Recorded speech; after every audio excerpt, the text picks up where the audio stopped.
Еңі болу барыңыздарға ассаламу алейкум ва рахматуллахи ва баракату.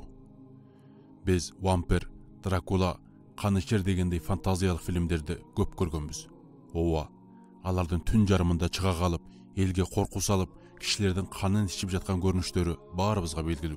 Бирок, сіз бұл вампир, Дракула дегендердің меңдеген мұсылмандардың қанын төккен, ақыры ислам батырларының қылышында жанынан айырылған бір дин дұшманы екенін білбесеңіз керек. Biz бұл фильмімізде вампирлердің чынығы келу бұлағын сізге айтып береміз иншалла. Каналыбызға қатталып, Алла разычылық үшін ақиқатты бөлішіп, таратып қоюға жардам беріңіз. Біз анда баштадық. Бисмилля.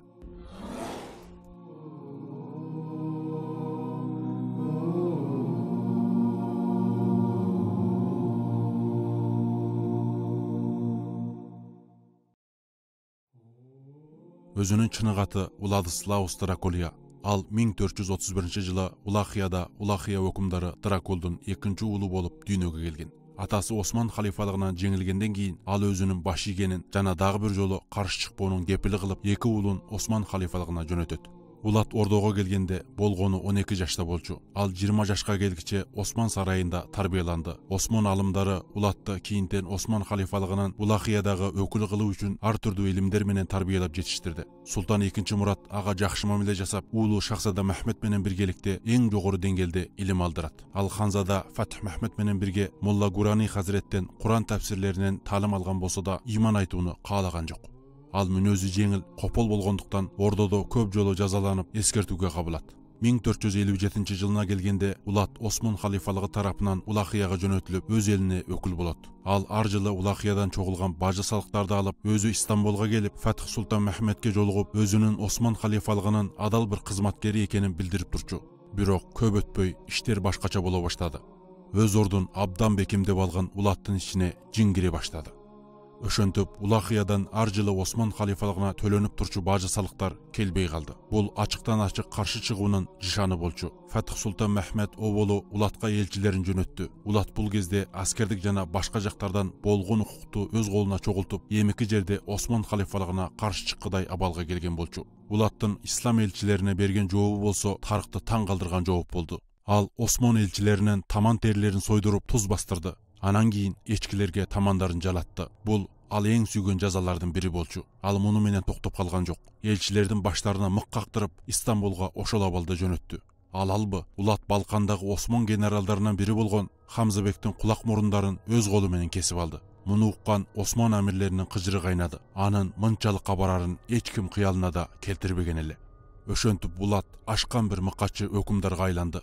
Ал жада калса өз халкына да боору ортуп олтурбайт эле. Күйөөсүн ыраазы кылбаган аялдарды да кескилеп жазалай баштады. Ал бир чөрүсүнүн курсагында калганын байкап, анын курсагын жарып, баласын чыгарып, баланын башын энесинин төшүнө тиктирип салганы тарыхта айтылат. Кыскасын айтканда, эмеки жерде ал барган сайын нервинен кете баштаган эле. Анын кийинтен жасаган кылмыштары жана мыкачылыктары уккан кишинин кулагы шембегидей даражада. Албетте, сизден уккандарыңыз ойдон түзүлгөн жомок же апырта жазылган тарых эмес. Бул Венгрия, Рум, Булгар жана Османлы булактарынан алынган киши анаңгысыз чыныгы факттер. Канкор Улат аша чапкан бир мыкач эле. Ал үчүн жада калса өлкөсүндөгү жакыр тилемчилердин өзү эл сатканы катарында болчу. Ал акыры бир күнү өлкөсүндөгү болгон тилемчилердин барын чогултуп, аларды тойдура тамактандырат. Аларды абдан тойдургандан кийин бардыгын бирдей түрүлү өрттөп жиберет. Ал үй бүлөсүндө жаңжал чыгарган, күйөөсү менен жакшы жашабаган аялдарды топтоп, оболу эмчектерин кесип, анан аларды түрүлүү казандарга салып кайнатып, еттерин балдарына жедирет. Адамдарды кескилеп, казандарда шорпо кылып кайнатуу үчүн атайын куралдар даярдалат.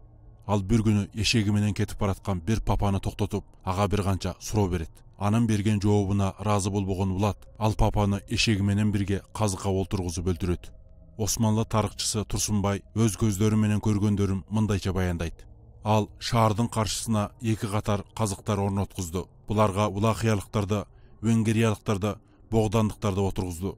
Айланадагы ормандын ар бир бутагына бирден кишини асып койду. Асылгандарды кимдир бирөөлөр түшүрүп алууга аракет кылат экен. Ким болсо болсун анын ордуна өзү асылаарын эскертти. Ал Улахияга тил үйрөнүү үчүн келген 400 венгриялык жаштарды шпион деген жала менен бардыгын түрүлөй өрттөп өлтүрдү. 600дөй соодагерди базардан кармап келип казыкка олтургузушту. Кээ бир кишилерди кармап, байлап, тизе жана бут сөөктөрүн балталап сындырып, же ар кандай бир мүчөсүн кесип салчу. Çınında ulattan kutuluğunun жалгыз жолу ölüm gana bolçu. Kazıkka olturguzu ulattın en süygen jazalarından biri ele. Aloo bolu kişini jatkırıp, kazıkты anın артынан тыгып, içki jandu мүчөлөрүн talkılabay, eptülük menen kazıkты anın ozundan je başka bir жеринен çıgarat bolçu. Мындайда kazıkka olturgan kişi кейде bir kança gün boyu ölböy онтоп turçu. Amıkaçı ulat bolso, kişilerden kırıldap, онтоп, kıynalıp kazıkta turganın görüp olturup, tabet menen tamak jegенди abdan jaktırat ele. Kıskası ar tildegi, ar dindegi kişiler anın gözünün kaçıp kutulbaydı. Albette bul kıynoolordan en köp nesibesini algandardın biri ulatqa soğuşta tutkunga düşkön Osmanlı askerleri jana Balkandağı musulmandar boldu. Al bir günü өлкөсүндөгү болгон аксөөктөрдү үй бүлөсү менен кошо bir жазага тартты. Ал жаза болсо аксөөктөр мусулмандар менен иштешкени үчүн мамлекет саткыны деп жарыяланды. Анан аларды азыр сиз көрүп жаткан тоолордун эң бийигине орношкон Пуан эли чебин куруу үчүн ачкачылыкта чаңкоодо тыным албай иштөөлөрүнө буйрук берди. Ооба, каршы чыгуу, эс алуу мүмкүн эмес. Акыры чеп салынып бүттү. А бирок жанагы аксөөктөр үй бүлөсү менен ошол чепте өлүп тынды.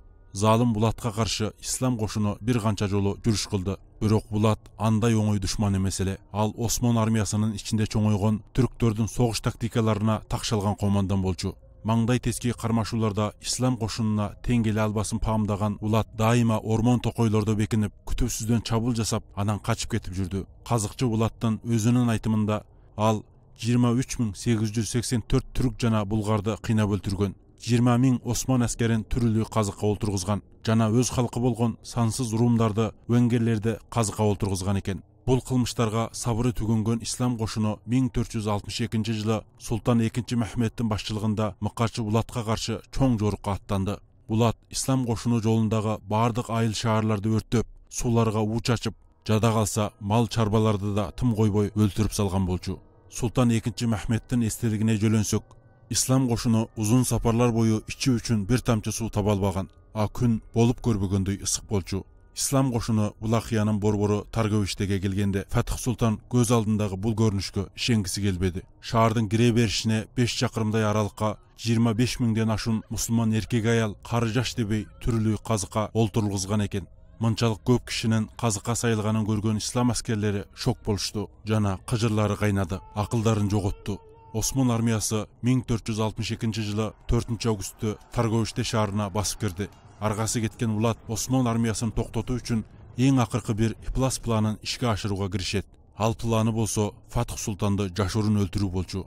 Ал чачтарын кесип, мусулмандарча кийинип, Osman askerlerinin arasına ептеп кирип алган ал акыры ордого жакындоого жетишет. Бирок иштер анын пландагандай болбой калат.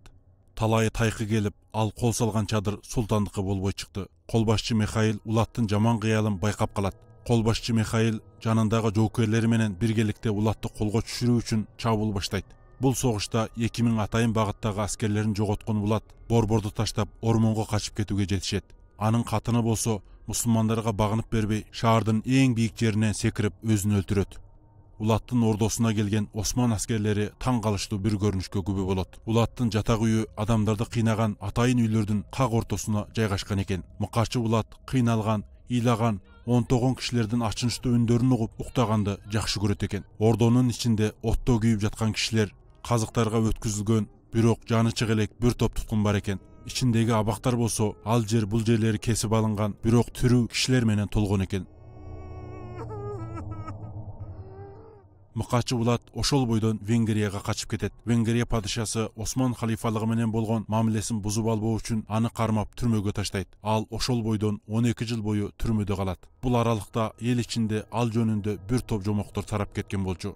Аны кишилерди өлтүрүп эле калбай, адам канын да ичет экен деген сөздөр жайылган эле. 12 жылдан кийин азаттыкка чыккан Булат өзүнүн тарапташтарынын жардамында Улахияга кайтып мыкачылыгын уланта баштайт. Ал кездеги Улахиянын амири мусулман болгон Улаттын bir тууганы Радул ага каршы жорукка аттанат. Ошондой эле Истанбулга абалды малым кылат. Абалдан кабардар болгон Fatih Mehmet 1476 жылы чоң bir кошун түзүп Истанбулдон Радулга жардам жөнөтөт. Ислам кошуну аны Улахия ормондорунда кууп жүрүп, акыры колго түшүрүп, башын кесип Истанбулга алып кетет. Ошентип эл ичинде аты жомокко айланып, мыкачылыгы менен таанылган канкор Булат эң акыры мужахиттердин колунда өлөт. Мына бүгүн бул шайтандын өлгөнүнө 6 кылымдай убакыт болсо да, анын сасык аты өчкөндүн ордуна барган сайын популярдуу болуп бараткан сыйт. Al jönündө türdүү romandar, kitepler yazıldı.